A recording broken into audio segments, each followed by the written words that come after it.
camarade président exécutif, camarades membres du CSP, camarades membres vice-présidents du parti, camarades secrétaire général du parti, camarades secrétaires généraux adjoints du parti, chers membres de la direction du parti, chers amis les journalistes, nos amis de tous les jours, je voudrais, une fois encore, au nom de son Excellence le président Laurent Gbagbo, président du PPACI, vous dire merci, vous exprimer toute notre reconnaissance pour votre présence ce matin. Merci d'être venu, camarade président de l'école de l'inspection. Je vous ai conféré le président exécutif. Merci beaucoup pour votre présence. Comme l'a dit tout à l'heure le modérateur, nous allons, c'est dans la suite logique de notre programme de chaque 15 jours, parler des questions qui intéressent la Côte d'Ivoire, la population ivoirienne. Aujourd'hui, c'est le 25e numéro de la tribune PPACI et ce numéro va s'articuler autour de 3 points essentiels. Le rappel du contexte dans lequel ce numéro se tient, le retour sur les 10 piliers, mais avec une précision de taille. Je ferai seulement que le rappel des 10 piliers, mais nous allons rentrer en détail, dans le détail que pour 2 piliers, étant entendu que c'est un document volumineux, et le secrétaire général l'a dit, on a décidé de faire en sorte que chaque tribune, nous puissions débattre en profondeur au moins un pilier, pour que les Ivoiriens comprennent l'engagement que le président a pris pour eux et ce qu'il entend faire pour eux. Si nous voulons tous les documents en un seul jour, ça risque de se noyer et les gens ne vont pas percevoir la quintessence et l'importance des engagements qu'il prend. Aujourd'hui, nous allons nous attarder sur 2 piliers qui sont la question de la santé, et je suis heureux que le professeur Toutou soit là. Et puis, l'autre, nous allons parler donc de notre politique de désendettement en réponse à la politique d'endettement du gouvernement actuel. Et puis, évidemment, en abordant la question, c'est pour trancher, dans notre part de vérité, en ce qui concerne les débats qui ont lieu, est-ce que nous sommes PPTE, nous sommes plus PPTE. Bon. Alors, le rappel du contexte. Cette tribune se tient au moment où s'ouvrent les obsèques de feu le président Henri Konan Bédié. C'est un ancien président de la République et président du PDC-RDA. Il est bon que nous, au moment où nous entamons donc ce numéro, de saluer sa mémoire.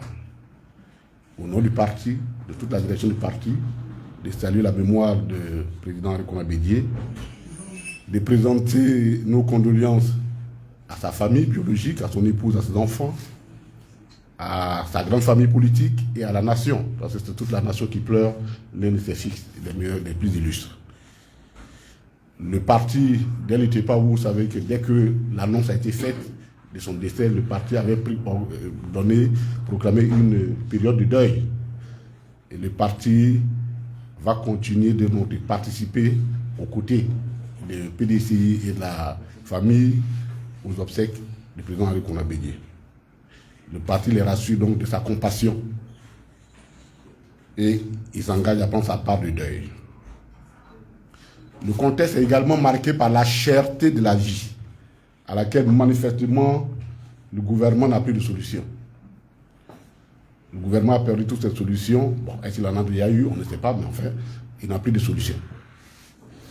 Il n'a plus de solution. Et donc,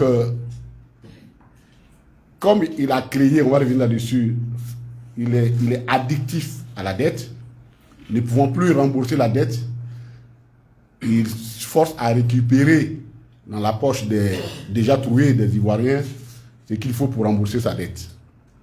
Et donc, vous convenez, chacun de nous a reçu sa facture d'électricité.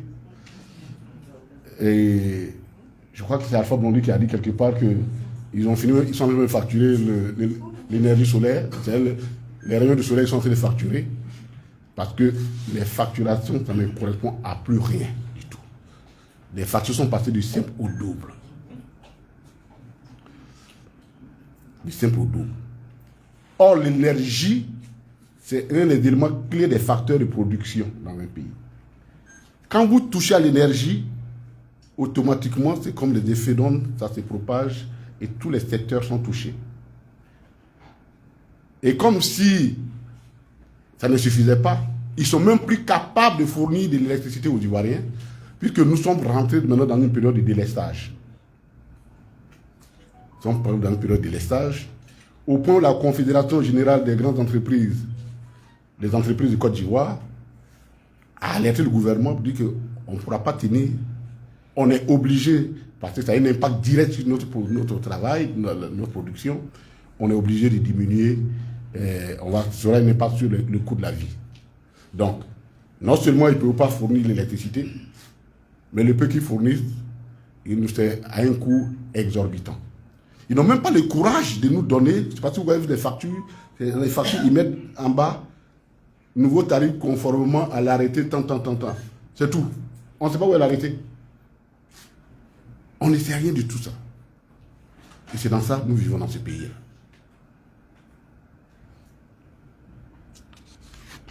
Et ce délestage, les prévisions les plus optimistes disent c'est au moins sur 1 an. C'est sur au moins 1 an, parce que les producteurs d'énergie thermique qui sont Azito et autres, Cyprel, ils ont des soucis. Ils ont perdu 22,8% de leur capacité de production. Et donc, évidemment, la situation est là. Donc voilà la Côte d'Ivoire du RHDP. Mais, comme si c'est pour narguer les Ivoiriens, alors qu'on augmente les charges des ménages pour pouvoir supporter, parce qu'ils ne peuvent plus tenir, mais qu'on a parlé de l'électricité, il ne faut pas oublier les impôts. Pour ceux qui ont reçu les fiches d'impôts fonciers, ils savent qu'également l'impôt foncier a augmenté de façon inhabituelle. Mais pendant ce temps, qu'est-ce qu'ils font?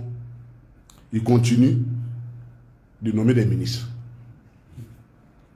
Ça, excusez-moi quoi, à la limite, même ça ressemble à du mépris. Vous souffrez, ça c'est vos problèmes. Mais moi, je nomme qui je veux. On continue de nommer. Déjà dans un exécutif hypertrophié, au lieu de le dégraisser, non, ce mammouth-là, exécutif, il continue donc de l'engraisser. Sur le dos des Ivoiriens. On ne peut pas dire à des Ivoiriens, on est dans un pays, la vie est chère, en même temps croître les charges de l'État. Ça a un problème là-dessus. Si ça c'est de l'économie, ça on ne nous a pas encore appris ça dans une école d'économie. Si ce n'est pas de l'économie, alors c'est du mépris pour les Ivoiriens.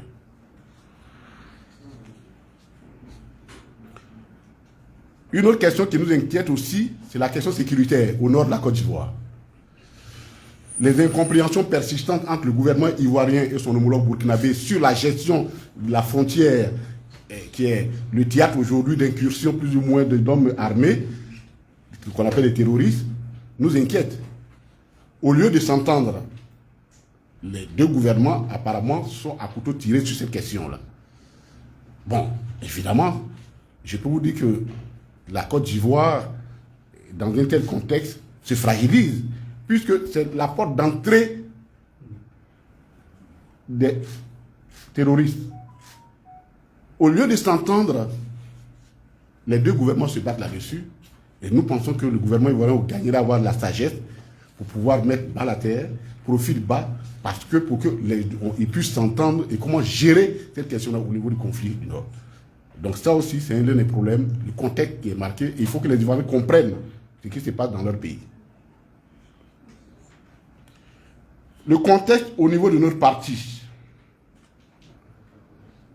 Après le succès retentissant de Abouville, ce vendredi-là, le vendredi 10, le monde entier avait les yeux rivés sur nous encore. parce que nous avions convoqué une convention de notre parti. Et je voudrais reprendre les propos du président Laurent Gbagbo, qui, au cours du dernier CSP, a félicité chaleureusement la présidente du comité d'organisation, qui est parmi nous. Bravo, Madame la ministre, bravo pour le travail, le succès. Et je voudrais dire que nous avons été très heureux, nous sommes très fiers du travail qui a été fait par les femmes. Même si pour une fois, quand les femmes nous montrent, quand elles prennent le pouvoir, elles nous donnent seulement la petite proportion du pouvoir. Nous, on leur donne 30%, mais nous ne nous avons même pas donné 15%. Hein, c'est la taille. En tout cas, nous sommes fiers du travail qui a été fait. Bravo, merci beaucoup. Et merci à l'exécutif qui a vraiment continué, qui l'a poussé. Merci beaucoup, Pex, secrétaire général. Mais ce qui est important, c'est que cette convention a confirmé la désignation de notre candidat à l'élection présidentielle de 2025. Et pour ceux qui ne le savent pas, il s'appelle Laurent Gbagbo. C'est notre candidat. Non seulement il a été désigné par la Convention conformément à nos textes, mais en plus, il a été investi ex qualité pour aller faire gagner et le PPACI, mais et la Côte d'Ivoire et l'Afrique en 2025. Et tout le monde est unanime, même les négateurs des évidences. Parce qu'il y en a qui sont il y a des gens qui sont nés, qui sont des négateurs des évidences. C'est-à-dire que même les évidences, ils disent que ce n'est pas vrai. Aujourd'hui, pour une fois, ils ont admis que non seulement la Convention a été un succès, mais le président a donné toute sa dimension d'homme d'État. Avec les engagements qu'il a pris, il est resté debout, pratiquement 1h20 pour parler au monde entier. Et ça, je pense que ça coupe court à toutes les rumeurs. Au moins, on va respirer.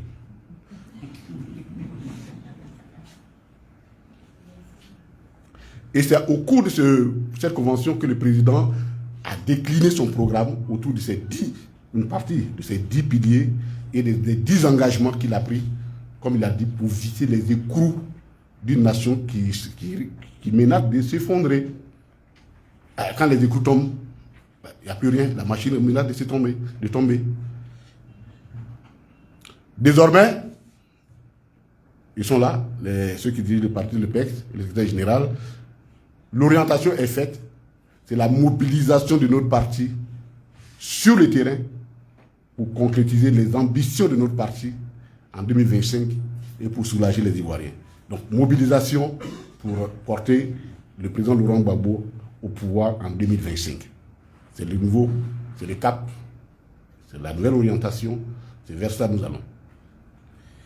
Donc voilà un peu le rappel du contexte dans lequel se tient ce présent numéro de tribune.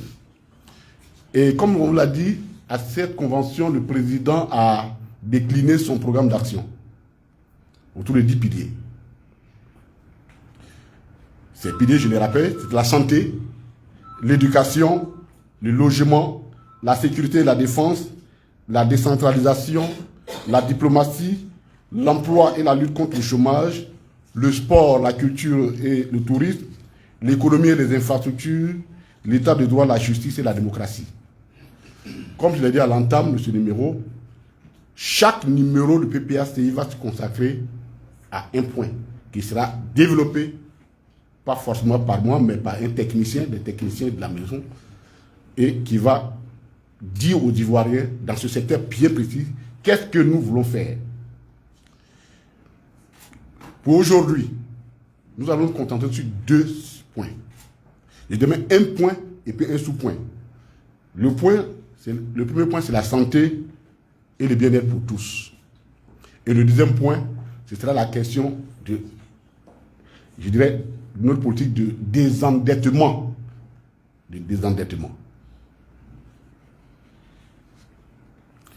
En ce qui concerne la santé et le bien-être, la Côte d'Ivoire est classée 166e sur 193, loin derrière les pays comme le Bénin, le Burkina Faso, même en situation de guerre, dans l'indice de développement humain.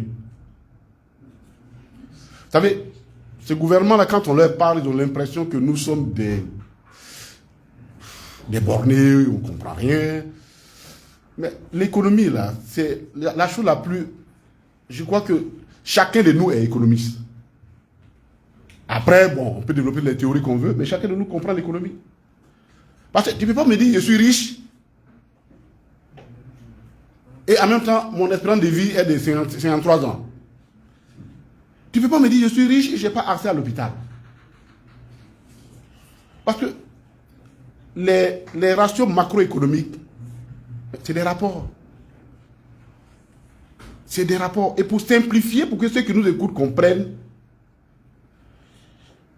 si vous êtes 5, c'est-à-dire le PEX, le LG, Odette, moi, plus mon affaire Malik, on forme une communauté. Une année, Malik a eu 1000 francs. Odette a produit 2000, ça fait 3000. Le secrétaire, le PEC, comme le premier, le chef, il produit 5000, ça fait 8000. Le LG produit 3000, ça fait 13 000. Moi, je produis 2000, ça fait 15 000. On dit, bon, 15 000 divisé par 5, ça fait chacun a produit 3000. Donc, chacun a gagné 3000. C'est comme ça, il faut simplifier les choses pour que la personne la plus simple comprenne. Mais moi, je n'ai pas gagné 5 000, moi, j'ai gagné 2000. J'ai gagné 2000. Mais on dit non, on a divisé tout. Bon, on suppose que chacun a gagné 3000 sur les 15 000. L'année suivante, moi, je ne sais pas gérer, je perds mes 2000. Mais lui, il gagne 8000. Lui, il gagne maintenant 5000, ça fait 13 000. Elle gagne 5000, ça fait 23 000. Et lui, il gagne 5000, ça fait donc 28 000. On dit, bon, arrondissons à 30 000. Donc, on a gagné 30 000. On dit, bon, divisez ça par 5. On dit, oui. Oui, on est devenu plus riche parce que, en divisant ça par 5, chacun a eu 5 000, 5 000, 5 000, 6 000, 6 000, 6 000. Mais moi, là, j'ai perdu, j'ai rien. Donc, vos calculs, quand vous les faites là, ça là, c'est de la macroéconomie, c'est-à-dire c'est pour expliquer des ratios de grandeur, mais ça ne veut absolument rien dire dans le concret. Voilà ce qu'on appelle le produit, le revenu national brut par habitant. On s'assoit, on calcule une masse, et puis on dit, bon, on divise par la population, on détient une moyenne, on dit, on est devenu riche. Mais si je suis devenu riche, pourquoi vous allez me chasser dans mon GESCO pour dire que je ne suis pas bien logé? Voilà les réalités économiques. Au point où il faut qu'aujourd'hui, nous les pays africains commencent à demander, est-ce qu'il n'est pas juste de désigner nous-mêmes un certain nombre de nos économistes, d'autres ratios pour juger nos économies? Ça n'a aucun sens. Quand vous demandez au RHDP, ah non, le pays va bien, tout est bien au ratio, ainsi de suite. Mais qu'est-ce qui peut expliquer que nous sommes incapables d'augmenter notre indice de développement humain? Ça veut dire qu'il y a un problème. Il y a un problème. Et donc, la question de la santé est une question fondamentale du bien-être des personnes. Le président Laurent Gbagbo a pris l'engagement suivant: d'assurer l'égal accès aux services de la santé. L'égal accès aux services de la santé. Une politique dans le bien-être, une politique de logement bien élaborée, et puis un cadre de vie assaini. Mais les deux derniers, on ne va pas en parler aujourd'hui. On va parler seulement de l'égal accès à la santé.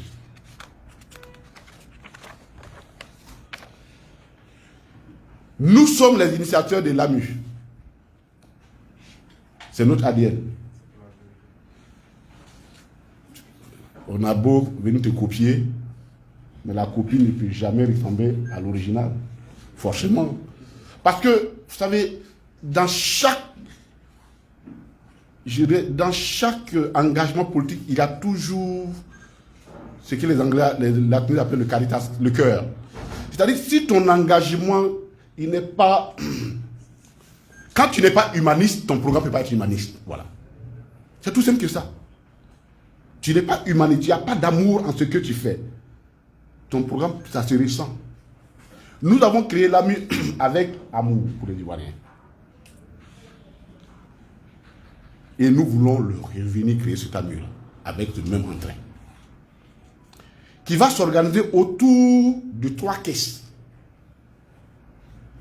Une caisse mutuelle de santé pour les planteurs et cultivateurs. Et ça peut se faire, chers amis. Le mécanisme, on vous l'expliquera. Une caisse mutuelle de santé pour les fonctionnaires, ça existe déjà. C'est-à-dire comment transformer la MUCHFC pour l'intégrer dans un système global de prise en charge sanitaire. Et puis une caisse de santé pour les travailleurs du secteur, de tous les secteurs privés. Et ça, c'est important pour nous. Pourquoi? On dit, bon, venez, vous allez payer 1000 francs, il y en a qui paient 1000 francs, il y en a qui paient 5000, et puis bon, on ne sait pas comment la répartition est faite, et puis bon, finalement, les gens, ils ont leur carte, ils n'ont pas accès aux soins. Ils n'ont pas accès aux soins. Donc, sur la question de la santé, nous donnons les idées, mais elle sera encore élaborée dans un document définitif avec tous les spécialistes, comme l'un est à côté de vous, qui est spécialiste des questions de SIDA, pour qu'on ait un document vraiment élaboré. Mais autour de cette prise en charge, en ce qui concerne la prise en charge, la mutualisation de la santé, tant qu'on n'y arrivera pas, ce n'est pas la peine d'espérer qu'on puisse améliorer l'état de santé de nos populations. Donc, la mutualisation. Une caisse pour les paysans. Vous expliquez aux paysans qu'on va vous prélever un peu sur votre produit pour vous soigner, il accepte, à condition que quand il a vraiment besoin, il aille en plus de soigner. Et ça, nous allons revenir là-dessus.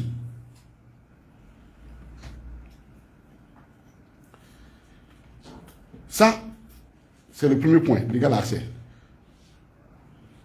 Deuxièmement, il nous faut absolument améliorer la part de l'État, dans la part du budget dans la santé.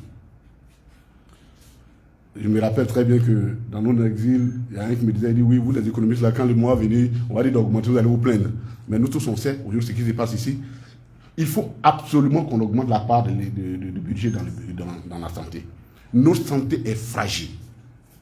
Est fragile. La part actuelle, elle est 6%. 6%. Alors que même au sein de la CEDEAO, les standards demandés, c'est 15%. C'est-à-dire même ceux qui te disent que, quand on leur demande, ils disent, eux, ils sont deuxième économie après le Nigeria, non. On l'a dit, dans les autres pays, les gens se débrouillent pour porter leur côté à 15% la part de budget dans la santé, et en Côte d'Ivoire, on est à 6%. 6%. Donc, le président s'engage, notre candidat, à porter cette part-là autour de moins de 15% pour respecter les standards de la CEDEAO.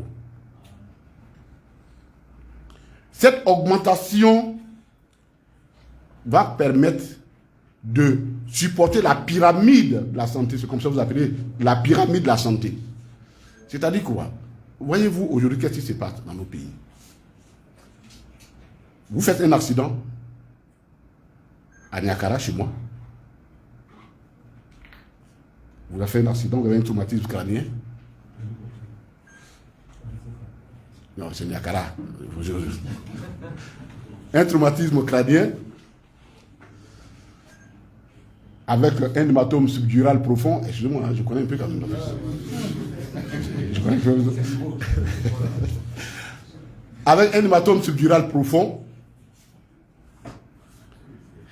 il n'y a aucun appareil, ni à Koro, qui est notre capitale régionale, pas à Boaké. C'est-à-dire qu'on doit faire un examen profond de son IRM pour localiser exactement où se trouve. Il n'y en a pas. Si tu as eu lieu à Odiéné, il n'y en a pas. Tu sais, tu vas traverser jusqu'à... Si tu as la chance, tu vas peut-être un à Yamsoukro. Je dis bien, je doute. Jusqu'ici. Mais dans ces conditions-là, comment on fait la prise en charge? C'est-à-dire, si j'ai un problème, puisque la pyramide, la santé est organisée, de sorte que les prises en charge se font selon le niveau, la gravité de la pathologie, du niveau de prise en charge. Donc, il y a un plateau technique pour chaque type de pathologie. Au fur et à mesure qu'on avance, c'est-à-dire, Arekoka, voilà, pour prendre les choses dans mon village. On dit, bon, ça c'est un centre de santé rural. Bon, voilà, c'est rural. Je l'ai revendu, il n'y a pas de problème. C'est rural. Oui, bon, lui, il n'avait pas lu. Mais quand c'est sérieux, on dit, bon, envoyez-le à Niakara. Parce qu'on estime que le plateau technique de Niakara lui permet, pour cette pathologie, de pouvoir gérer ça. Quand ça ne va pas, on dit, envoyez-le à Kachola. C'est cher, cela. Si ça ne va pas, on dit, bon, envoyez-le à Korogo ou à Waki. Mais si le minimum qu'il me faut pour me prendre en charge au niveau de Niakara, il n'existe pas, donc, fondamentalement, la pyramide n'a plus de sens, puisque je suis obligé automatiquement d'aller à la structure la plus importante. Et finalement, on se trouve dans un engorgement, parce que l'équipement ne suit pas la structuration de la pyramide de la santé. Ça, il faut qu'on corrige. Et c'était ça l'objectif président, parce que l'AMU, tout ça organisé, devait répondre à cette structuration-là, parce que la prise en charge doit tenir compte justement de cette structuration pyramidale de la santé. Bon. Voici dans quel état nous sommes aujourd'hui.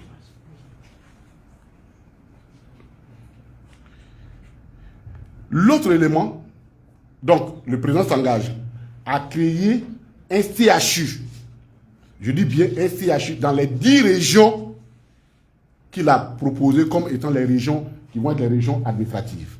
Un CHU, pour compléter le sommet de la pyramide. En plus de cela, le président s'engage à construire un hôpital militaire digne de ce nom, pour la prise en charge des cas pointus. Et on explique pourquoi. Parce que dans ce pays-là, en Afrique surtout, il faut qu'on arrête à un moment donné. Pourquoi moi, qu'on est 4 ans, je suis malade, on ne peut pas m'évacuer, et puis quelqu'un est malade, l'État l'évacue. Pourquoi? Au nom de quoi des gens, quand ils sont malades, on les évacue, et il y en a, on ne les évacue pas. Le président dit ceci, quand il prend le pouvoir, il va non construire cet hôpital-là, et cet hôpital-là va servir à la prise en charge de tout le monde. C'est-à-dire, tu es ministre, tu es malade, on te soigne ici. C'est important, s'il vous plaît. Parce que quand toi, tu es ministre de la Santé, et puis tu es malade, tu t'en vas te soigner à l'intérieur. Tu dis quoi, mais quel est le message que tu donnes aux populations? Quel est le message que tu leur donnes? Est-ce que vous imaginez Macron, le président Macron malade, et puis il dit, bon, j'aimerais me soigner aux États-Unis. Il y a un problème. Il faut qu'on finisse avec ça. Et le président veut finir avec ça. D'où la structuration de l'équipement qui devait pouvoir suivre. Et même au besoin, lorsque le technicien n'existe pas, au moins si les instructions, on peut envoyer quelqu'un qui peut venir pour venir. Non seulement ça forme sur place les autres médecins, mais au moins ça met tout le monde devant. Chacun est placé au même niveau en ce qui concerne la prise en charge.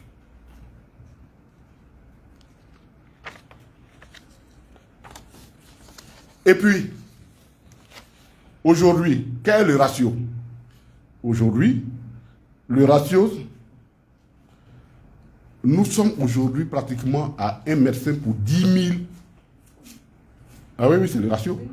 Je l'ai dit sous autre chose. Pour 10 000 habitants. Ouais. Un médecin pour 10 000 habitants. Ça, c'est la moyenne. C'est une moyenne arithmétique. Mais je rappelle qu'à Arekoka, il n'y a pas de médecin. Hein. C'est une sous-préfecture. Bon. Et il y a plus de 15 000 personnes. Donc, ça, c'est encore un ratio. C'est-à-dire un médecin pour 10 000 habitants.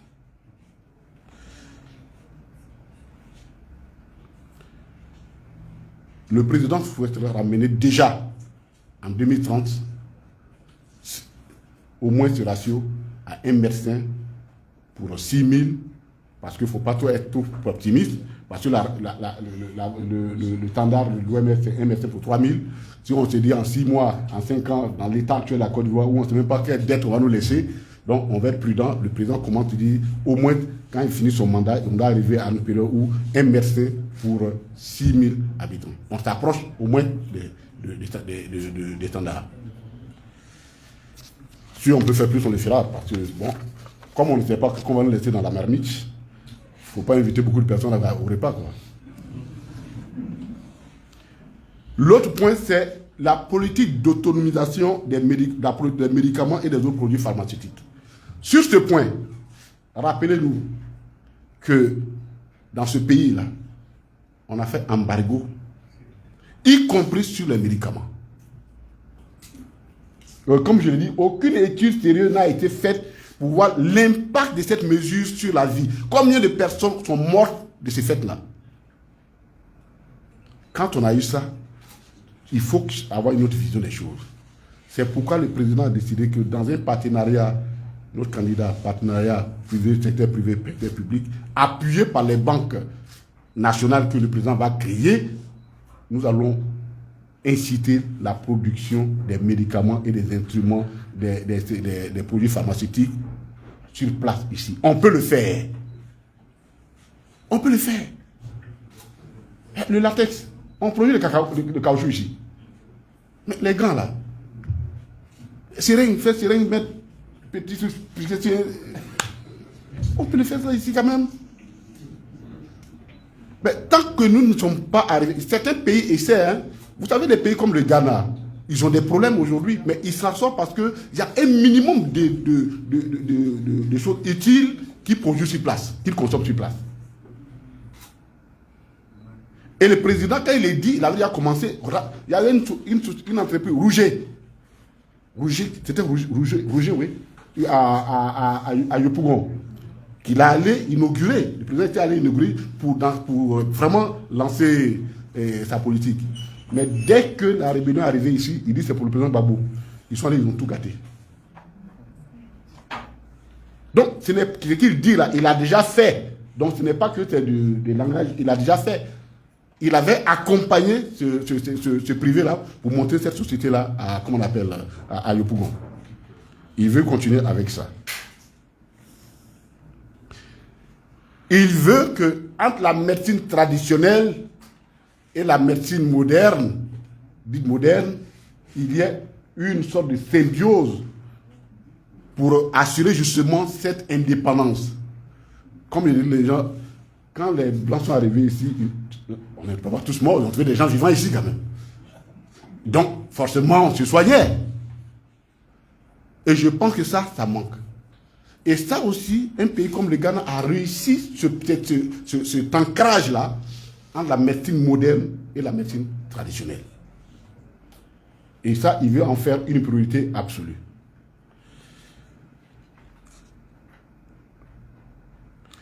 Et puis, il souhaite faire il faut mutualiser, ça aussi c'est ça. Le panafricanisme nous demande de mutualiser un certain nombre de choses ensemble.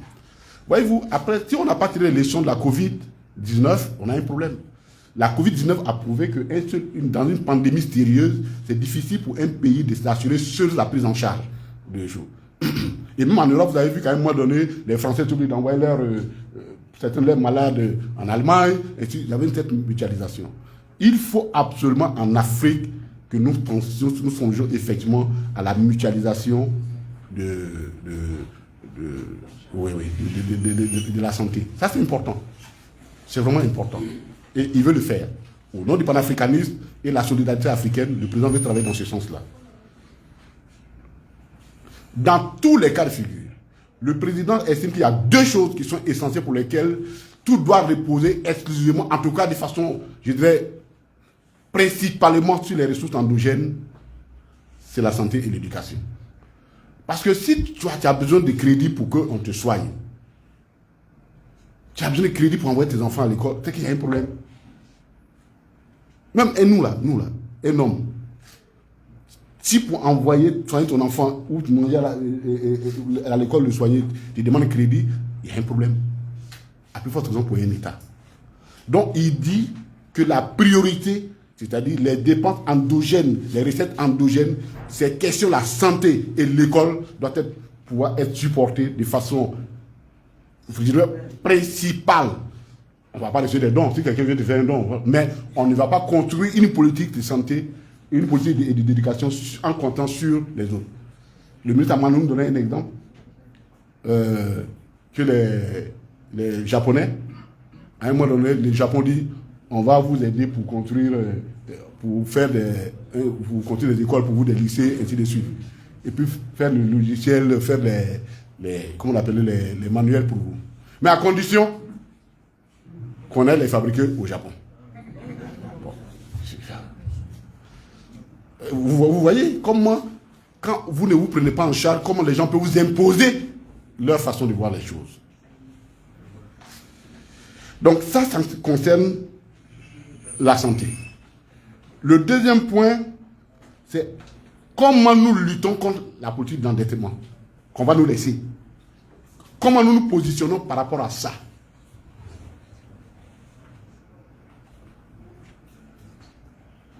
Il y a 3 axes autour desquels le président veut construire sa politique. L'amélioration des recettes fiscales,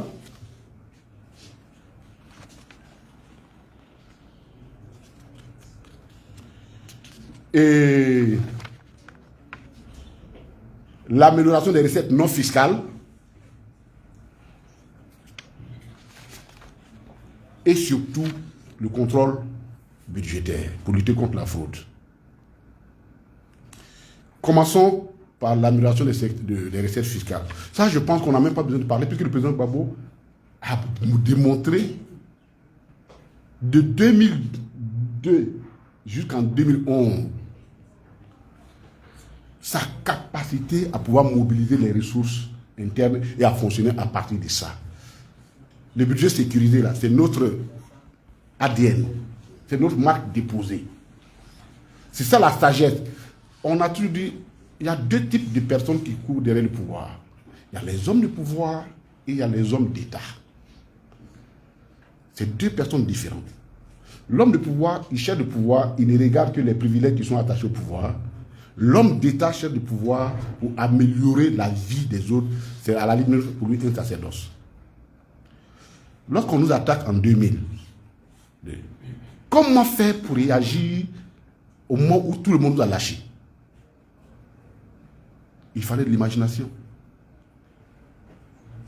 Et nous avons tenu, grâce au leadership du président Laurent Gbagbo. Je l'ai dit, je ne suis pas le seul de l'administration fiscale. Le secrétaire général adjoint, c'est un haut cadre d'administration fiscale, il était directeur comme moi. Donc nous savions ce qui s'est passé, comment nous avons tenu ce pays-là.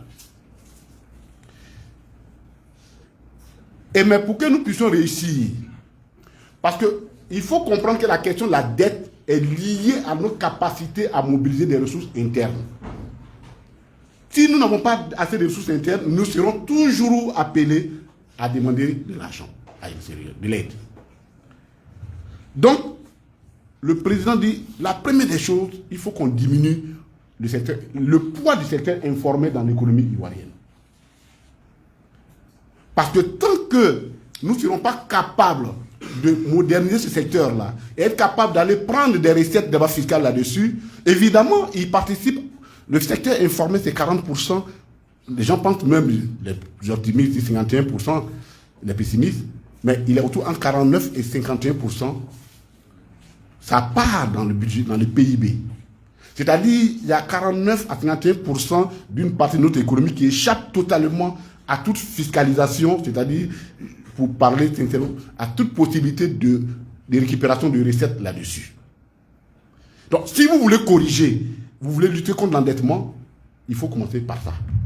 Comment nous faisons? Donc, il faut réduire la portée, le poids du secteur informel dans notre économie. Et on peut le faire. Et comment le président compte le faire?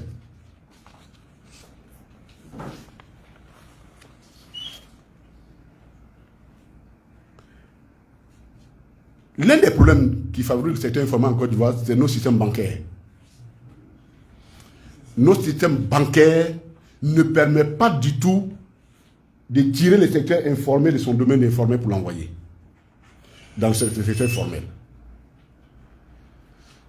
Écoutez, vous pensez vraiment que les pauvres femmes qui vendent la loco là n'ont pas envie d'améliorer leurs conditions de travail? Elles ont envie. Vous pensez que L'Oréal non, la société des choses, Bettencourt là, mais elle n'a pas commencé en multinationale. Elle a commencé comme nos parents font beurre de qualité, et puis on va voir des gens, on dit ah c'est bon, et puis ainsi de suite. Mais pour qu'elle en arrive à là, il a fallu qu'il y ait un système bancaire qui l'accompagne. On ne peut pas appliquer une économie en se débarrassant des instruments de cette économie-là. La Côte d'Ivoire, le taux de bancarisation est de 26%. 26%. C'est-à-dire que 26% des Ivoiriens, des populations ivoiriennes, ont accès au service de la banque. Bon, quand on ajoute les moins belles, moins mis, bon, ça monte un peu jusqu'à 30%, 33%. Oui. Voilà. En tant que mon assistant n'est pas là. Hein. Les garçons sont en train de les laisser souffler comme ça.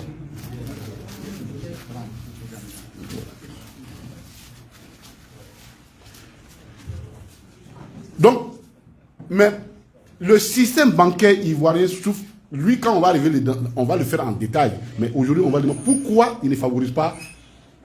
Le système bancaire ivoirien, c'est ce qu'on appelle un système de niche. Niche. C'est-à-dire les gens viennent, les banques viennent, elles choisissent là où elles veulent investir pour se faire des sous. Elles ne sont pas venues pour financer l'économie. Ce n'est pas le problème. Cacao, chacun veut faire sa part. Quand on a fini de faire le commerce de cacao, ils ont gagné, chacun a gagné au moins 60% de son produit net bancaire. C'est pas son problème, le reste. Après, c'est nous, les fonctionnaires. Chacun se bat. Dès qu'on rentre à l'ENA, ils viennent nous cotiser. Bon, nous, on a ceci ici. Parce qu'ils ont besoin que nous soyons là-bas. Avec eux.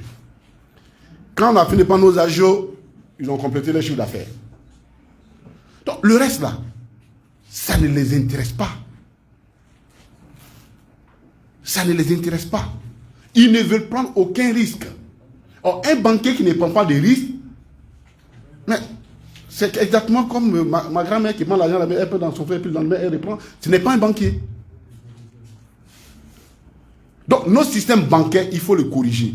Mais on ne peut pas les corriger si on ne crée pas nous-mêmes, l'État ne s'investit pas dans les banques. Il nous faut au moins 2 banques nationales ou 2 ou 3 banques nationales en Côte d'Ivoire. Des banques de l'État de Côte d'Ivoire. Mais d'ailleurs, c'est elles qui nous ont sauvés en 2011. Quand les banques françaises ont fermé, ce sont les banques nationales bancaires du pays qui vont la mettre en application. C'est-à-dire qu'ils sont capables d'aller à Tipa d'ouvrir un marché, une agence de banque là-bas, pour qu'au moins les paysans qui allaient vendre son truc, ils puissent aller déposer quelque part. Parce que le rôle de la banque et des assurances, c'est justement de collecter l'épargne des ménages et pouvoir donc développer l'économie. Mais s'il n'y a pas de banque à côté de moi, où j'ai collecté les banques, là, quoi? Mais ils n'y vont pas. Ce n'est pas le problème. Je reprends encore un petit pays comme le Ghana. Vous n'arrivez pas à vivre dans une ville au moins de 300 personnes et puis il n'y a pas un gars ou un guichet. Ce n'est pas possible. Ah, il faut corriger ça, le système bancaire. Mais tant que nous allons rester dans le système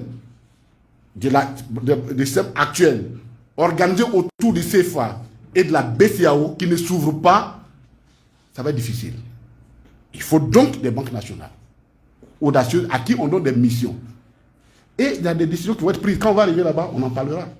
Parce que moi, personnellement, c'est mon avis personnel, hein, je ne sais pas ce que le parti penserait, mais je pense qu'en toute honnêteté, que je ne vois pas pourquoi est-ce que le Trésor doit payer les salaires des fonctionnaires dans les banques privées. Moi, je ne suis pas d'accord avec ça.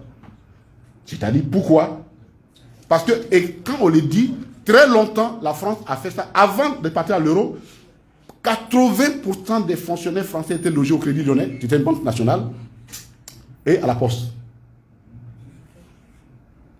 Mais, parce que tu viens de l'extérieur, c'est pour venir m'aider. Ce n'est pas pour venir prendre le peu de mon argent pour partir avec. Ça, il y a des décisions courageuses à prendre. Et nous allons répondre, le président est prêt à prendre des décisions courageuses dans ce sens-là.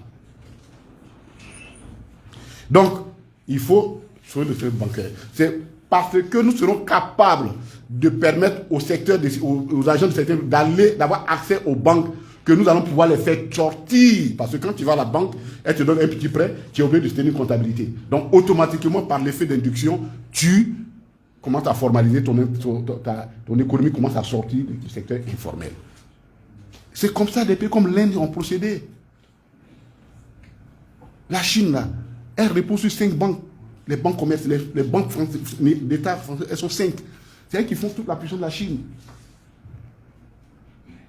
Il faut que nous, au niveau du secteur bancaire, il faut qu'on le regarde. Deuxièmement, il faut qu'une part de notre budget soit affectée à aider effectivement le secteur informel. Et on vous explique. Honnêtement,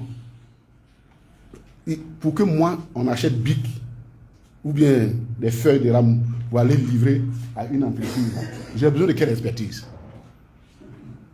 J'ai besoin de quelle expertise? Donc le président dit qu'une partie du budget, c'est-à-dire les petits marchés de 50 millions et autres, sont exclusivement passés aux jeunes et aux femmes. Ivoiriens, jeunes et femmes. Je vous explique pour que vous compreniez, vous n'avez pas bien compris.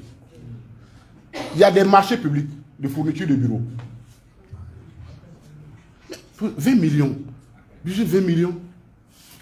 On dit, on cherche, excusez-moi l'expression, je n'ai pas dit le nom des gens ici de nationalité, mais on les connaît.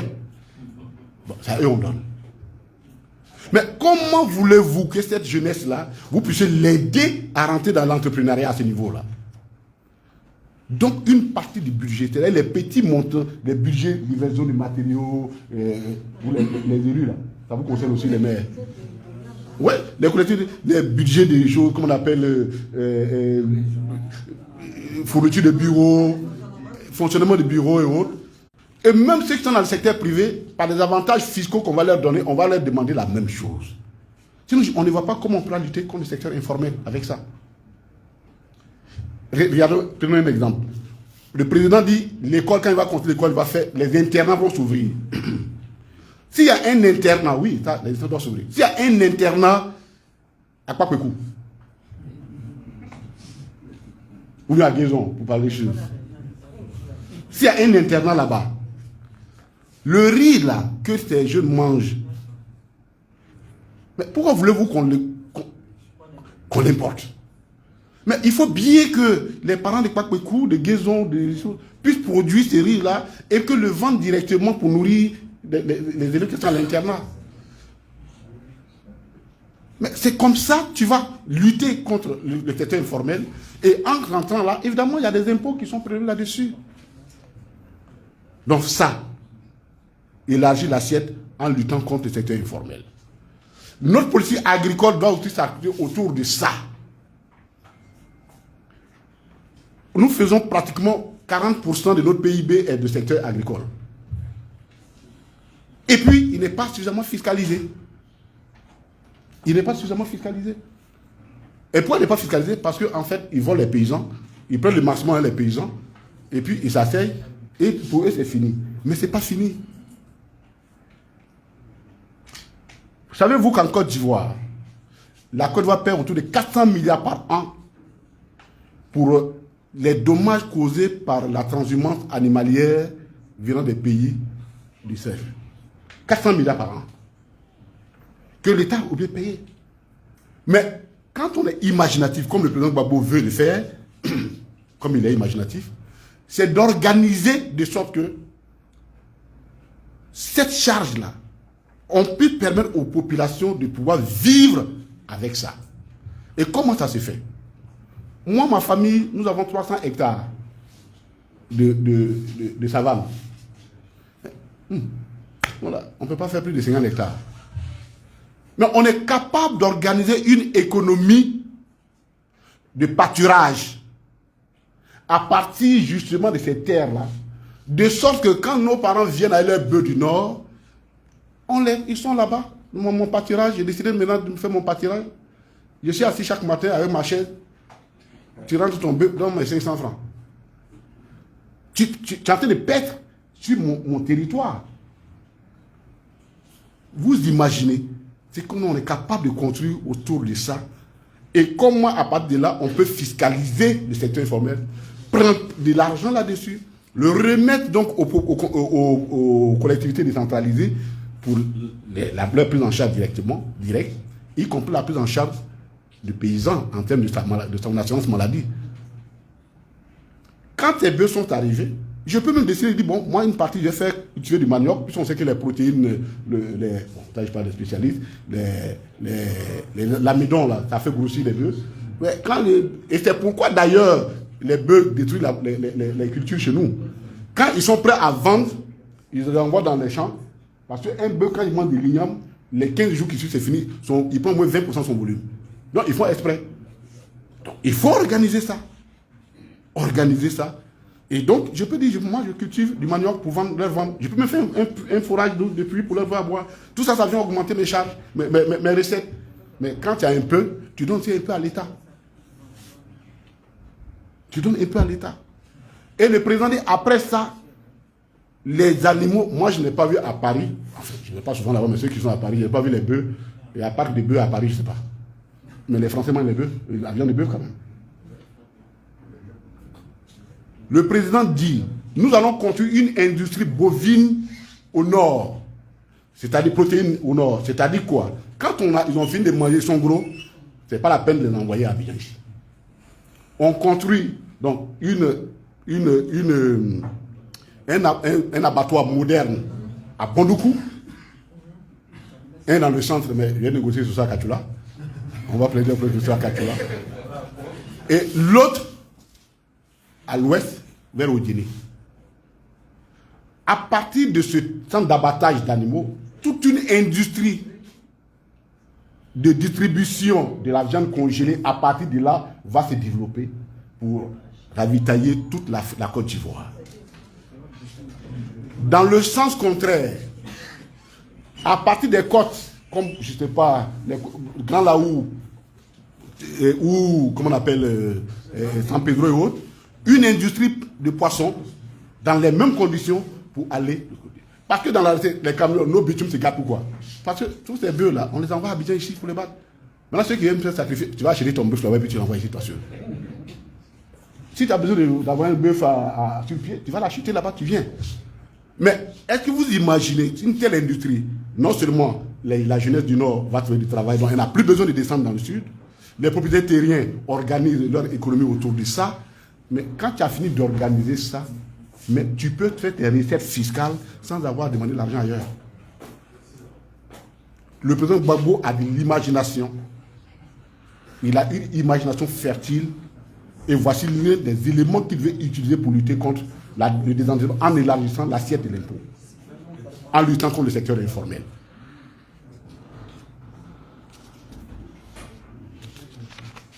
Alors, l'autre élément, c'est... Bon, j'ai parlé de la banque déjà. Certains métiers. Je prends tous les exemples du Ghana, parce qu'on est resté 10 ans, donc on est observé.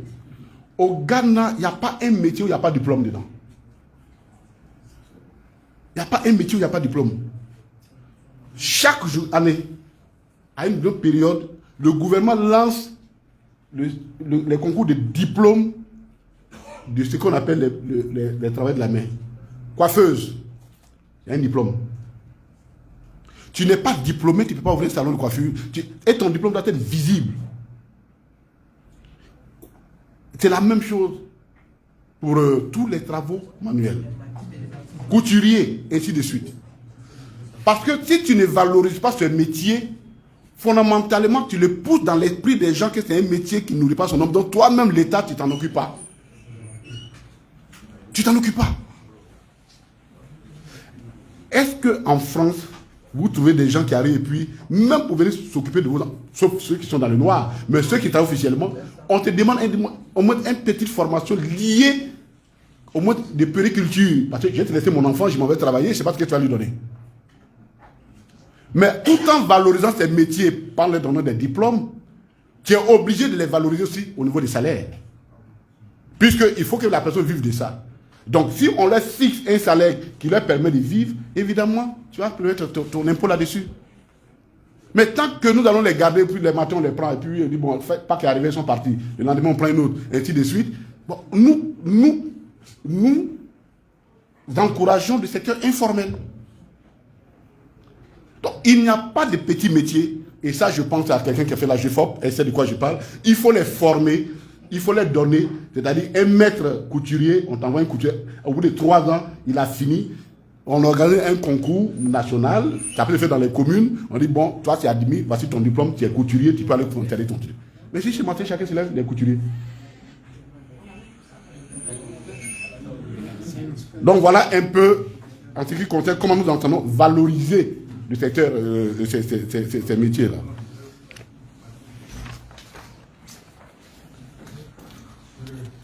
Enfin, c'est le renforcement des capacités des administrations fiscales. On en a déjà parlé. Le président avait donné ça. On est quand même les premiers à avoir fait l'appel à candidature. Hein. On est les premiers à avoir fait l'appel à candidature hein, dans ce pays-là. Et ça nous a donné des résultats qui se sont... Et le président a eu l'idée géniale de créer la taxe spéciale d'équipement. Parce que quand il est arrivé, qu'est-ce qui s'est passé dans nos pays, dans nos administrations? Moi, je suis rentré à la DGI en 92 ou 10. Mais quand on arrivait là-bas, mais pour avoir cher pour s'asseoir, c'était très compliqué. Quand le président est arrivé et qu'il voulait compter sur ses recettes propres, il a dit il faut que je donne les moyens aux administrations fiscales. Et il a créé une taxe parafiscale qu'on appelle la taxe spéciale d'équipement. Tout ce que vous voyez à la DGI, là, qui a commencé à se déployer, là, c'est le génie du président Laurent Gbagbo. C'est cette taxe-là qui lui a permis aujourd'hui à la DGI de prendre les couleurs qu'elle prend et qui continue aujourd'hui. C'est d'ailleurs une partie de cette taxe qu'on veut emmener, parce qu'après, elle est partagée entre le secteur privé et le secteur de la DGI, 1 tiers et 2 tiers. Le tiers qui est dans le secteur privé, là, on veut la récupérer pour en faire financer une banque commerciale avec ça. Parce que c'est quand même 10 milliards par an à peu près. C'est quand même 10 milliards par an à peu près. Donc, renforcer. Alors, les recettes, comment on améliore les recettes non fiscales rapidement? C'est simple. En Côte d'Ivoire, en 2004, 2007, le Trésor a fait une étude où on s'est trouvé avec 400 milliards de recettes qui rentrent dans lesquelles on appelle les caisses des entrées, bon, on appelle ça gentiment les caisses noires, qui sont les caisses attachées. Chaque ministère vient, il crée sa caisse. 400 milliards. Et je parie que ça a dû augmenter aujourd'hui. Mais si vous faites des trous parallèles, des voies parallèles où l'argent s'en va, mais évidemment, ce qui va arriver au sommet là, bon, forcément, c'est une partie. Non seulement vous prenez vos pas et puis on fait par là tout ce qui est en haut là-bas, sur la caisse commune. Il faut finir avec ça. Il faut ouvrir un guichet unique au trésor, toutes les taxes parafiscales qui sont affectées aux structures. Et en contrepartie, et ça nous l'avons dit, le président va le faire, c'est de reverser des ressources à ces ministères-là substantiels qui peuvent leur permettre d'assurer le fonctionnement, ainsi de suite pour les besoins. Mais il n'est pas juste que chacun se lève et il crée sa taxe parafiscale et il nourrit sa caisse personnelle, ainsi de suite. Le problème de ces pays-là, ce n'est pas un problème de manque d'argent. C'est la rigueur et le sérieux, l'organisation et la structuration de notre système financier. Il faut corriger ça. Il faut corriger ça. Il faut finir avec ces caisses parallèles. On revient tout au trésor et on fait des ressources là-dessus.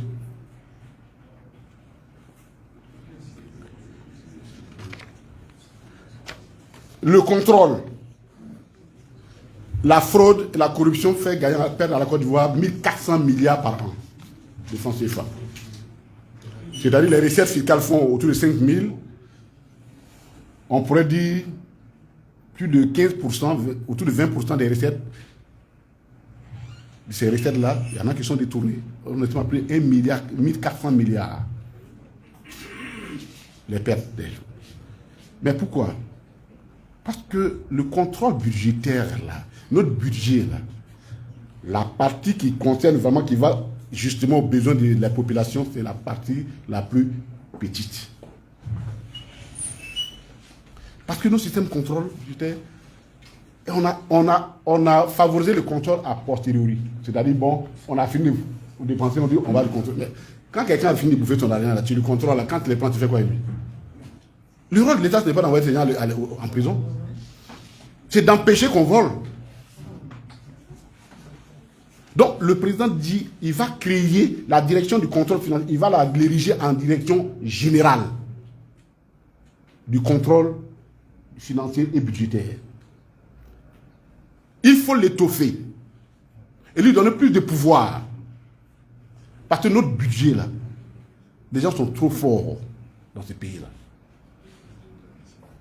Dans ce pays-là, des gens ont construit des immeubles de 6 milliards. De l'argent a été dépensé, mais l'immeuble n'est jamais sorti. Ça existe dans ce pays-là. Ça existe dans ce pays. Donc, il faut que ça, là, on finisse avec. Il faut étoffer le contrat a posteriori. Bon, les Blancs, bon, ils le font parce qu'ils ont quand même dit bon, une certaine morale. Mais ici, nous devons mettre l'accent sur le contrôle a priori. Mais je vous ai donné 30 millions si tu veux construire un bâtiment. Mais quand tu finis ton bâtiment, j'envoie quelqu'un expertiser. Est-ce que vraiment c'est 100 millions qui est mis dedans? Mais la route qui va chez vous, entre Toumoudi et Oumé, je ne sais même pas combien de fois on l'a fait. Et quand on l'a demandé, on dit c'est génie. Quelqu'un est génie qui est là-bas. Vous bouffez l'argent, vous détournez l'argent, vous faites des travaux à peu près. Alors, comment on peut expliquer ça? Est-ce que s'il y a un contrôle sérieux, on peut faire ça? Donc, contrôle a priori renforcé. Le rôle de la Cour des comptes doit être renforcé. Il faut en faire une vraie Cour de comptes. Et ces rapports doivent être rendus publics, accessibles par tous. Et s'il y a des soupçons, et le rôle du contrôle parlementaire aussi doit augmenter, parce que s'il y a un soupçon de détournement sur ta place, les députés doivent être capables d'appeler le ministre en question pour dire, bon, on dit que toi là-bas, il y a un problème. Au Ghana, ça se fait régulièrement. Quand ils ont une soupçon, ils t'appellent. Bon, on dit quoi chez toi là-bas? Tu expliques. Parce que c'est l'argent de l'État. Ce n'est pas ton argent à toi. Donc il faut renforcer ce contrôle-là. Il faut créer des sections de la Cour des comptes dans chaque chef-lieu de région.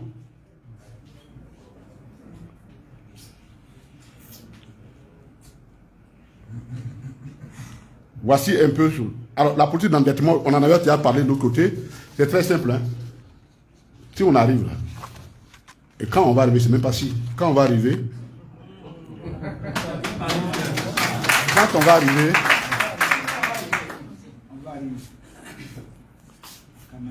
la peine de chose, c'est faire un audit de la dette. Justement, vous ne pouvez pas nous laisser 34 milliards et puis partir comme ça. 34 000 milliards comme ça. Et puis bon, comme ça. Non, non. Non, on va auditer la dette. On va auditer la dette. Parce que si on ne le fait pas, c'est tout notre programme qui est compromis. On va auditer. Le président s'engageait à faire auditer la dette. Au nom de la transparence. Deuxièmement, je l'ai dit au début, le président dit qu'il va aligner le budget de fonctionnement de l'État sur les recettes endogènes. Et regardez aujourd'hui, les recettes en 2024, le projet de recettes c'est 6 000, les recettes fiscales c'est 6 100 milliards à peu près, des deux administrations. Et 5 140 milliards sont affectés au service de la dette. 84%. Et les fonctionnaires, quand on prend les fonctionnaires, eux ils prennent déjà 30%. Eux ils prennent déjà, la masse c'est là tout 35%. Donc c'est-à-dire, quand on a fini de payer la dette, on ne peut plus payer nos fonctionnaires. Quand on a fini de payer les fonctionnaires, on ne peut plus payer la dette. Donc on est rentré dans le cycle infernal d'endettement. On est revenu de Margouya. On est rentré dans le système, l'État est rentré dans le système de Margouya. Voilà la situation dans laquelle nous nous trouvons. Donc, il faut qu'on arrive dans notre pays à aligner le fonctionnement sur les... On peut le faire tout simplement dans la que nous venons de développer, en augmentant les recettes, en élargissant l'assiette de l'impôt. On peut augmenter de façon substantielle les recettes des impôts, les recettes endogènes, et puis on peut construire, aligner notre budget de fonctionnement là-dessus. Il n'est pas juste qu'un pays, pour son fonctionnement, ait recours à la dette. Ça, c'est un problème, ça. L'historien le sait, mais les économistes ne le savent pas.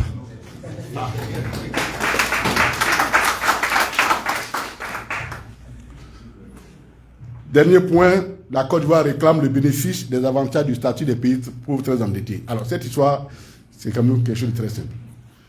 Professeur, docteur, voici la station, on va caricaturer. Hein. Comme quelqu'un arrive à l'hôpital sur un brancard,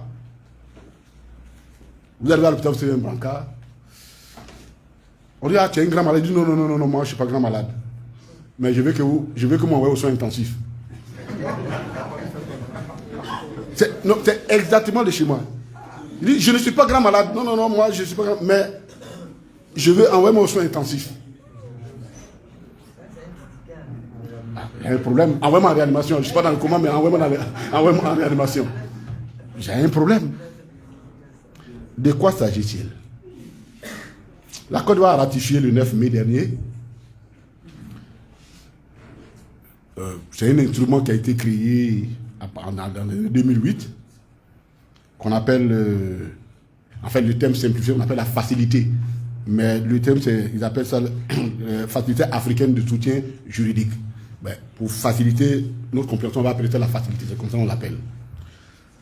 C'est un instrument que les pays, d'ailleurs les pays d'Afrique l'avaient demandé, mais les pays occidentaux avaient demandé. Pourquoi? Parce que il y avait le risque, comment retraiter la dette dans le cas des programmes PPTE, retraiter la dette des pays, alors qu'il y avait la menace des fonds vautours. Je vais vous expliquer ce qu'on appelle les fonds vautours. Ce sont les fonds d'investissement. Ils sont à 90%, même 95% américains. Eux là, on les appelle vautours parce qu'ils cherchent les cadavres. Ils cherchent les cadavres. Eux, leur rôle, c'est quoi? Ils observent. Quand un pays est surendetté et que les créanciers, certains créanciers commencent à s'inquiéter, ils cèdent leurs créances. Ils cèdent leurs créances. Ils disent, ah, moi, votre pays là, je me dois des choses, je me dois des milliards. Moi, je ne suis pas sûr qu'ils vont pouvoir me payer. Donc, ils cèdent une partie de leurs créances. Les fonds vautours reprennent ces créances-là, mais avec une décote. C'est-à-dire, je te vends. Il dit, oui, moi, je ne peux pas acheter. Hein, mais je te rembourse. C'est-à-dire que si la Côte d'Ivoire te doit 100 milliards, moi, j'achète ta créance à 80 milliards. Bon, après, on va laisser. Comme le créancier, soit lui, il a un problème personnel, ou il craint que son débiteur ne soit pas capable de lui payer, il dit, ok, moi, je vais vous céder ça à 80 milliards. Mais les fonds, là, ils sont puissants. Donc, lui, il prend 80 milliards. Et donc, il se substitue au créancier, au premier créancier. Et donc, lui, il a ça. Ce n'est plus telle personne qui devient ton créancier, ça devient ce fonds-là. Et dans ces conditions, comment faire pour traiter avec quand on veut dire on veut annuler la dette? Comment annuler la dette d'un pays dont la dette est détenue par les fonds vautours? Toute la question était posée. Et beaucoup de pays étaient dans cette situation. Donc, ils ont créé cet instrument-là pour dire on va vous assister en cas de conflit avec ces personnes-là. Et donc, quand la Côte d'Ivoire a signé avec le FMI,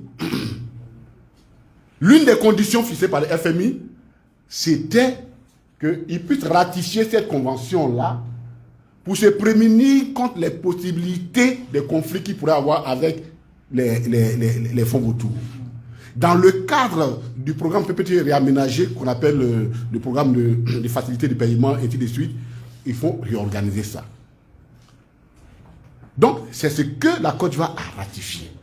C'est pourquoi j'ai parlé de l'image de celui qui arrive à l'hôpital et qui dit qu'il n'est pas malade, n'est pas grand malade, mais n'est pas dans le coin, et il veut qu'on l'envoie, qu'on lui applique des soins intensifs. Dans la réalité, pourquoi les gens ont demandé à la Côte d'Ivoire? Parce que la Côte d'Ivoire a atteint le niveau qui est tel que les bailleurs de fonds commencent à soupçonner la possibilité que certains créanciers cherchent à céder leurs créances à des fonds vautours. Puisqu'ils se rendent compte que la Côte d'Ivoire est obligée d'emprunter pour rembourser sa dette. Quand tu arrives à ce niveau, les créanciers se disent mais les jours qu'il n'a pas sur le marché, il fait comment? C'est pourquoi, alors qu'on a signé ce plan depuis 14 ans, c'est maintenant que la Côte d'Ivoire ratifie. Non, monsieur le ministre de l'économie et des finances, la Côte d'Ivoire est un pays pauvre, endetté, très endetté. Il faut avoir le courage de le dire. Il faut avoir le courage de le dire. Et pourquoi ces fonds vautours sont dangereux? Parce que le cas s'est passé avec l'Argentine. En 2014, l'Argentine était en cessation de paiement. Donc, elle voulait retraiter sa dette. Elle a convenu ce qu'on appelle les clauses d'action commune. C'est une technique. Les clauses d'action commune, c'est-à-dire c'est comme une société privée, mais dans l'État, on appelle les clauses d'action commune. L'État va voir tous ses créanciers pour dire, écoutez, je ne suis pas capable de vous rembourser toute la totalité de vos dettes. Je veux négocier avec vous pour que vous acceptez de prendre un peu. C'est comme j'étais en liquidation judiciaire. Donc, au lieu que vous perdez tout, je vais vous donner un peu pour que tout le monde était d'accord. 93% des créanciers de l'Argentine étaient d'accord. 7% étaient détenus par les fonds vautours américains. Ils ont saisi le tribunal, ils ont saisi un juge fédéral américain. Et le juge fédéral américain a dit qu'il autorise ces fonds vautours-là à saisir tous les biens que l'Argentine avait sur le territoire américain. C'est une décision qui a été prise en 2014. Du coup, la clause d'action commune qu'ils avaient négociée avec les deux autres créanciers, elle ne pouvait plus marcher. Elle ne pouvait plus marcher. Et c'est ça qui nous guette ici. C'est ça qui nous guette ici, dans l'état actuel des choses. Il y a beaucoup de créanciers qui commencent à s'interroger sur la capacité de la Côte d'Ivoire à rembourser. Et beaucoup pensent qu'ils seront capables de céder leurs créances à des fonds d'investissement actifs, agressifs, connus sous le nom de fonds vautours. Et c'est eux qui ont dit, si tu es malin, va te prémunir pour que si en cas, on puisse t'aider à régler ce problème. Alors le ministre de l'économie et des finances dit que non, vous racontez des choses, n'importe quoi. Nous, on n'est pas pays endetté, très endetté, on n'est pas pays très pauvre, très endetté, ainsi de suite. La preuve, nous sommes dans les revenus intermédiaires. Mais la Côte d'Ivoire a toujours été dans les revenus intermédiaires. Ce n'est pas nouveau. La Côte d'Ivoire, là, on nous appelait en 1985, on nous appelait comme un pays en voie de développement, non? Les gens, on change les noms. Et puis vous pensez que vous avez changé quelque chose. Mais c'est le même statut. C'est le même statut.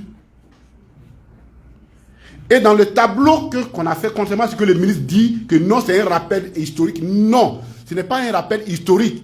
Le tableau a fait dire ceci. Voici les pays qui sont pauvres, qui sont endettés dans l'état actuel de la communauté, c'est que la communauté financière internationale considère comme des pays qui sont susceptibles, qui sont pauvres et très endettés.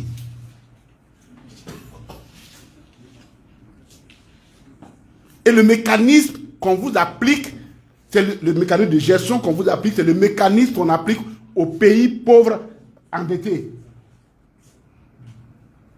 Donc, vraiment, cette fois, je reviens sur l'image, on ne peut pas t'appliquer une des soins médicaux qui ne correspondent pas du tout à ton état pathologique. C'est pas possible, pathogène.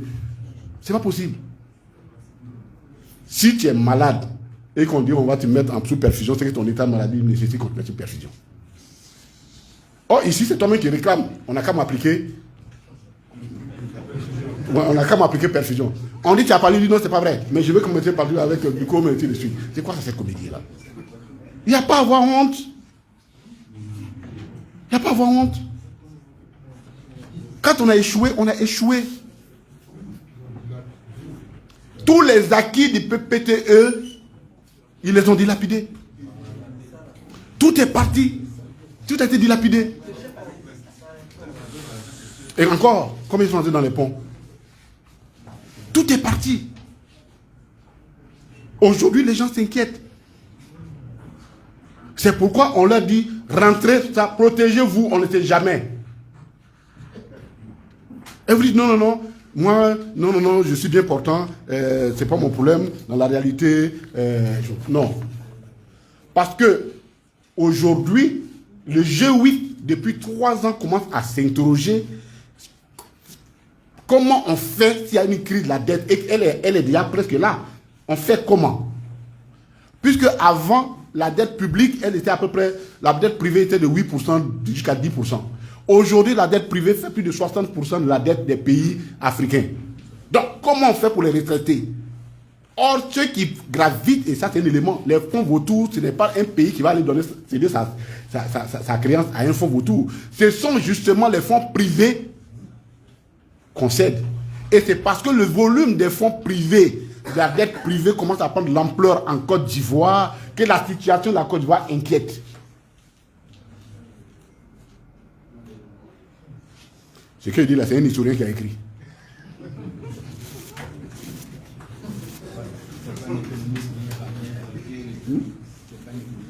Non, c'est un historien qui a écrit ça, qui comprend ça. Donc, chers amis, il ne faut pas qu'on se joue. Non, je regarde les Ivoiriens en face. Notre pays va mal. Il faut que nous ayons le courage de vous le dire. Ayons le courage de vous le dire. Ce n'est pas de la rhétorique, ce n'est pas que nous soyons obstinément contre le gouvernement, mais nous vivons les choses au quotidien. Ce sont les pas du gouvernement lui-même, chaque jour, qui nous inquiètent et qui fait peur aux Ivoiriens. Qui fait peur aux Ivoiriens. Nous sommes parmi les pays les plus pauvres de la planète, malgré les acquis du PPTE.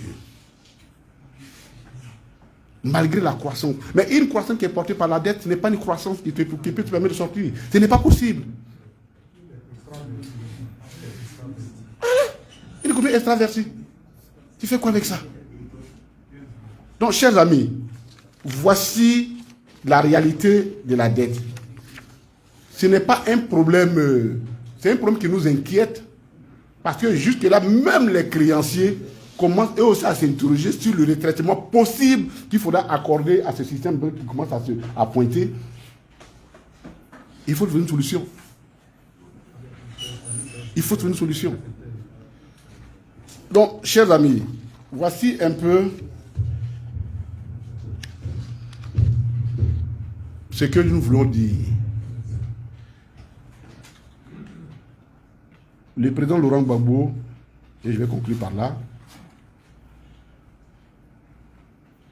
est le candidat du PPACI, de la Côte d'Ivoire et de l'Afrique. Pourquoi il nous faut? On le dit, les gens pensent que on est tellement amoureux de lui. Bon, il y a des raisons qu'on soit amoureux de lui. Et que ça nous fait perdre la raison, qu'on est devenu émotif, qu'on n'a plus de... On ne raisonne pas. Mais nous regardons la situation. L'État de la Côte d'Ivoire, là, nécessite un homme d'État à la tête de l'État de la Côte d'Ivoire. Il nous faut un homme d'État à la tête de la Côte d'Ivoire. Et quand nous allons développer, vous allez voir au niveau de la réconciliation, ainsi de suite, vous allez comprendre pourquoi il nous faut un homme d'État à la tête de la Côte d'Ivoire. Qui a une vision, qui est structurée, qui ne gère pas par à-coup, qui structure sa démarche et sa vision des choses. La Côte d'Ivoire a eu une opportunité énorme à le PPTE. Et la Côte d'Ivoire a tout gâché. Aujourd'hui, les nuages s'amoncellent sur la tête du pays. Il nous faut un homme d'État Un homme courageux qui a des visions pour changer la donne. Pour changer la donne. Sinon, nous sommes sur une pente glissante dangereuse. Le gouffre n'est pas loin. Et vous comprenez pourquoi ils sont agressifs ces temps-ci. Pourquoi ils sont agressifs envers nous? Ils sont si fébriles. C'est même la bonne expression. Envers. C'est parce qu'ils savent que nous tenons le bon bout. Et donc, il appartient aux Ivoiriens et à l'Afrique de comprendre le sens du combat de cet homme. Et à ceux qui veulent vraiment un changement structurel sérieux dans ce pays, à s'aligner autour du président Laurent Gbagbo. Je vous remercie.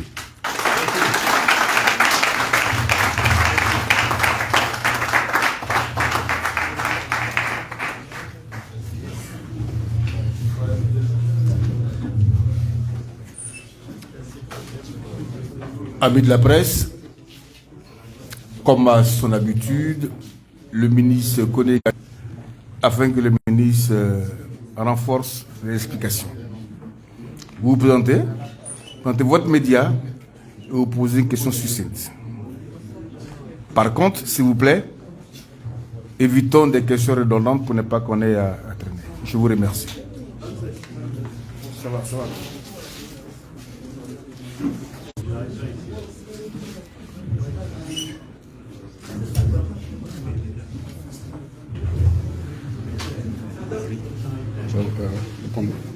Tu prends tes feuilles? Oui. Ok. Alors, je suis là.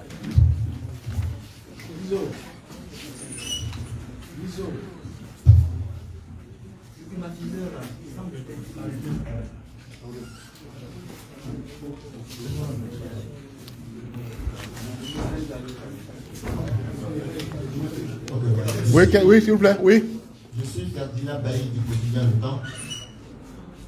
Je voulais revenir sur le problème des diplômes au petit métier, à peine petit métier.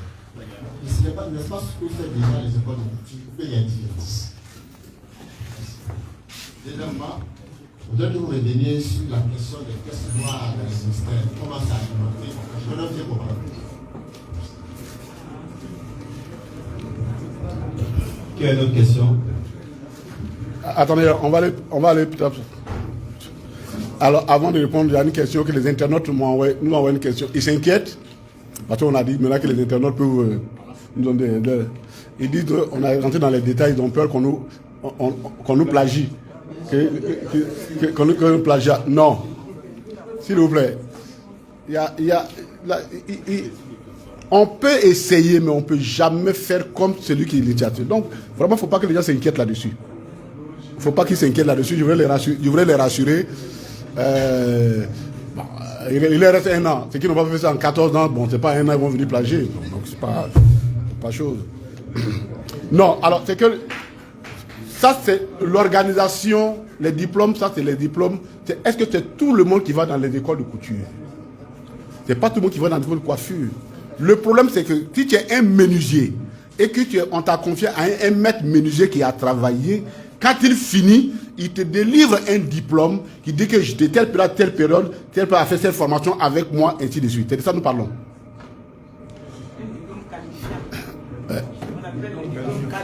Voilà, le diplôme qualifiant, voilà, la spécialiste vient de me donner l'expression. Tout à fait. La caisse noire, bon, comme son nom le dit, quand c'est noir, on ne sait pas comment ça fait. Une caisse noire, c'est une caisse noire. Non, c'est-à-dire, nos ministères ont pris sur eux, à chaque fois qu'ils arrivent, de se créer une taxe parafiscale. Quelqu'un arrive et dit, bon, moi, je veux, pour tel acte chez moi, il faut payer 5 000, 3 000, 10 000. C'est de ça dont nous parlons. Tout ça, ça doit s'organiser. Tout ça, ça doit s'organiser. Voilà. C'est de ça que nous parlons. Autre question.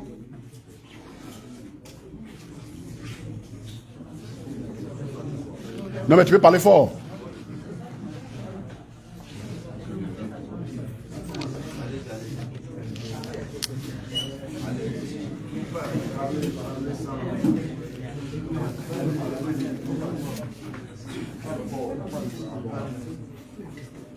Oui?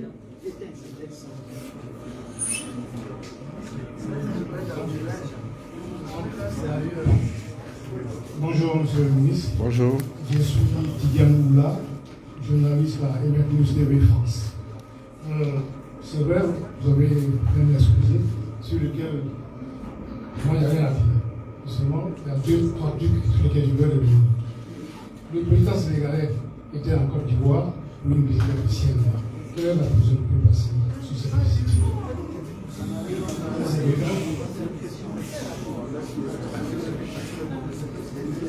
Oui. Des deux, sur le plateau de NCI, la fois dernière, le SG, on parlait d'un manifeste sur les 10 piliers. Est-ce que la presse peut avoir ce manifeste? Merci.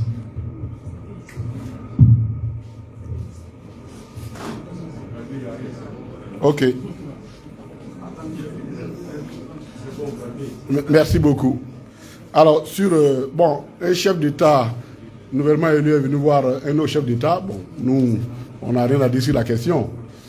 On n'a rien à dire sur la question. Et ça fait partie des relations diplomatiques entre les États. Et on n'a même pas cherché à savoir qu'est-ce qu'ils se sont dit. Voilà. Le manifeste, oui. Ceux qui étaient au Congrès, à la Convention, ont reçu quelques exemplaires. Comme le SG a dit, mais si on vous donne tout, vous n'allez pas venir à nos tribunes. Donc, laissez, on va faire, venez à nos tribunes, on va les développer au fur et à mesure, vous allez les découvrir. Mais je vous ai donné les 10, on vous a donné les 10 piliers, vous connaissez déjà les 10 piliers, mais le contenu là, laissez qu'on puisse le développer au fur et à mesure. Et les 10 engagements du président aussi. Voilà. Quelqu'un d'autre?